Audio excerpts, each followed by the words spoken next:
आयुष्येवेन्द्रिये प्रतिष्ठति इष्टकाम्यात्मप्रसादफलसिद्धिरस्तु सकलाभीष्टप्रसादफलसिद्धिरस्तु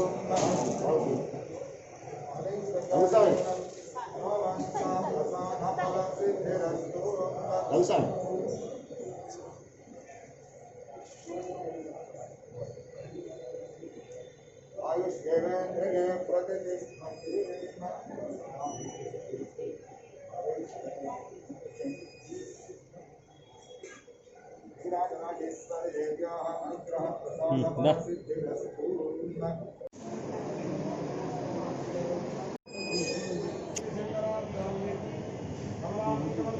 भगवती भारती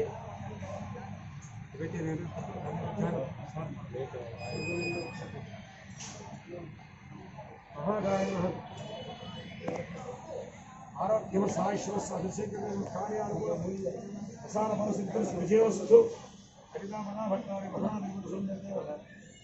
भट्टारी देवराय नमः श्री विद्याम्बरी पूर्णदेव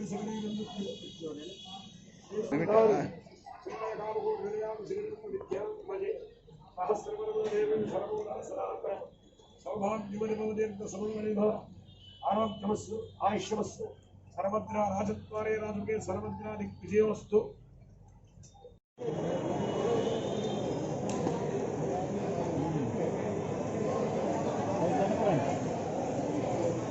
వెనకరా బస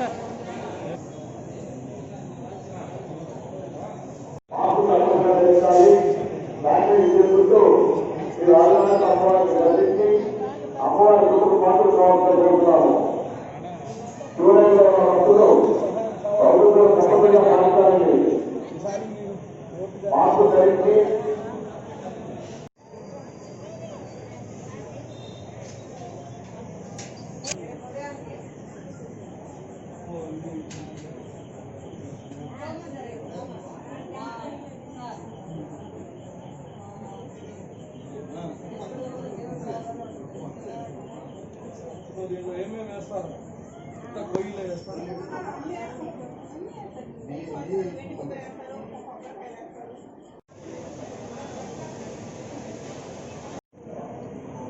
నెల్లూరు జిల్లా ప్రజలందరికీ నమస్కారం. ఈరోజు ప్రతి ఒక్కరికి నవరాత్రి శుభాకాంక్షలు తెలియజేస్తున్నాం. మరి ఈరోజు శ్రీ రాజరాజేశ్వరి అమ్మవారి ఆలయానికి తెలుగుదేశం నాయకులు అందరం కానీ ఇక్కడ వచ్చి అమ్మవారికి పూజలు చేయడం జరిగింది. మరి ఈరోజు 5 రోజులు నవరాత్రులు, ఈ 9 రోజులు 5వ రోజు చాలా చక్కగా అన్నీ ఆర్గనైజ్ చేస్తున్నారు. ఇక్కడ వచ్చిన రోజుగా ఇప్పుడు చూస్తే సరస్వతి దేవి యొక్క రూపంలో అలంకరించున్నారు ఈరోజు. సో ఈరోజు సరస్వతి దేవి అంటేనే చదువు అంటే పుస్తకాల్లో చదువు మాత్రమే కాదు. ఈరోజు ప్రతి విషయంలో కానీ నైపుణ్యం తెచ్చుకోవడం, జీవిత ప్రతి అడుగులోనూ నేర్చుకునేది ఉంది మనిషి. ఎవరు కంప్లీట్ కాదు. జ్ఞానం అనేది ఎప్పుడు కంప్లీట్ కాదు, నిరంతర ప్రక్రియ. కాబట్టి ప్రతి ఒక్కరూ కానీ నిన్న చేసినవి ఒకసారి తిరిగి చూసుకుంటే అందులో ఉండే లోపాలు చూసి రాబోయే రోజుల్లో ఎలా దాన్ని మార్చుకోవడం కానీ, ఇది కానీ ఒక చదువుకు సంబంధించింది నేర్చుకోవడం. కాబట్టి ప్రతి ఒక్కరు కానీ ప్రతిరోజు చేసిన చర్యలు దాంట్లో నుంచి రేపు ఇంకా మెరుగైన పనులు చేయడానికి మన వృత్తిలో కావచ్చు, మన మానసికంగా కావచ్చు, మన సామాజికంగా కావచ్చు, మనము ఒక బాధ్యత కలిగిన వ్యక్తిగా ఉండాల్సిన అవసరం ఉంది.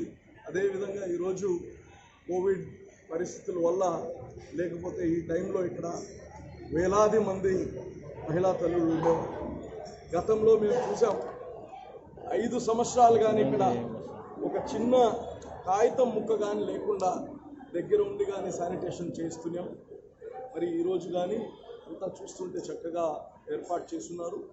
భక్తులందరికీ చాలామంది రాలేకపోవచ్చు. ఒకటే గుర్తుపెట్టి రాలేని పక్షంలో దేవుడు ఎప్పుడు మీ దగ్గరే ఉంటారు. మీరు అక్కడ పోలేని పక్షంలో దేవుడే మీ దగ్గరకు వస్తారు. కాబట్టి ఎవరు కానీ ఈరోజు మేము రాలేకపోయామే, మా ఇంట్లో ఏదో కీడు జరిగింది, ఏదో అయింది కాబట్టి పోలేకపోయామని ఎవరు చింతించాల్సిన అవసరం లేదు. కొన్ని పరిస్థితుల వల్ల ఆ దైవమే మన దగ్గరకు వస్తుంది. అందరికీ ఈ నవరాత్రుల శుభాకాంక్షలు తెలియజేస్తున్నా. ప్రతి ఒక్కరి సమస్యలు భగవంతుడు మీ సమస్యలన్నీ తీర్చి అందరికీ సుఖశాంతులు ఇవ్వాలి. ఇప్పుడు ఉండే పరిస్థితుల్లో ఈ రాష్ట్రానికి కానీ ఈ రాష్ట్ర ప్రజలకి మేలు చేయాలి. ఈ రాష్ట్రంకి ఉండే రాజుకి మంచి ఆలోచనలు మంచి బుద్ధి కానీ ఇవ్వాలని